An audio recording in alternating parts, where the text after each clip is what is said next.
Hi everybody and welcome to Wendy's Witness. Have you ever been to one of those escape rooms? I have, but it's been a long time ago. From what I remember, you have to partner with someone and look for clues to escape from the room that you're locked up in.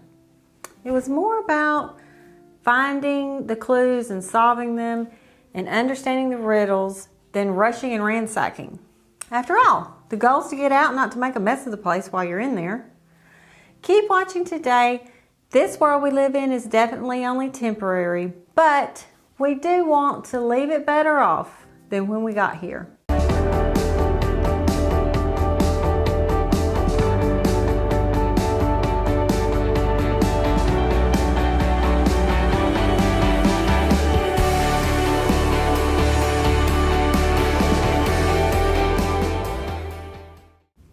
Paul knew what it was like to escape. After all, he had many near misses.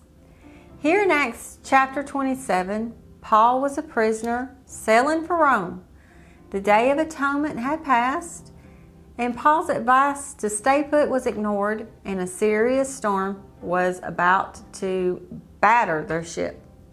God had plans for Paul, and an angel from God sent a message in verse 24. Don't be afraid, Paul. It is necessary for you to appear before Caesar, and indeed God has graciously given you all those who are sailing with you.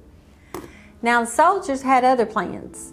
Obviously, they weren't on God's team. In verse 42, the soldiers' plan was to kill the prisoners so that no one could swim away and escape.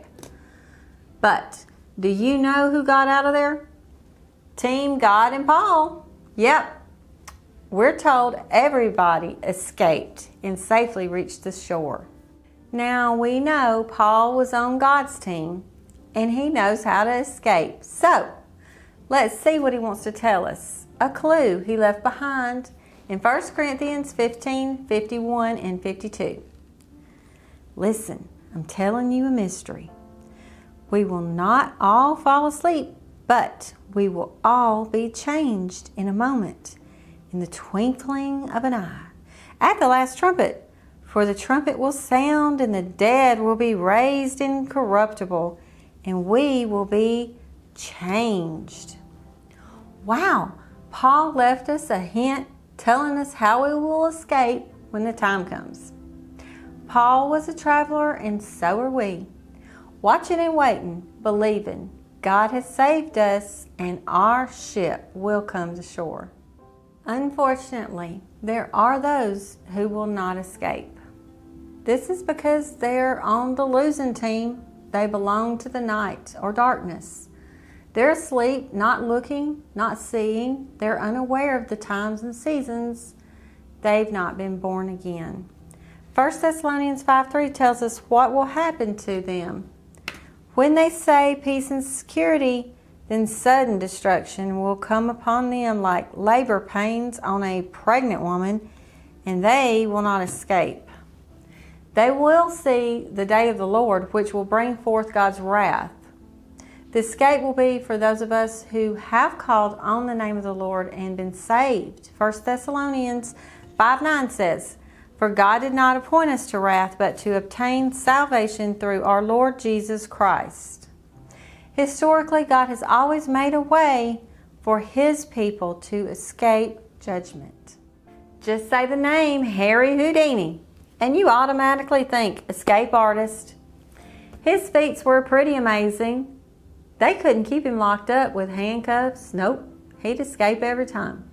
Chains, rope, straight jackets, not a problem.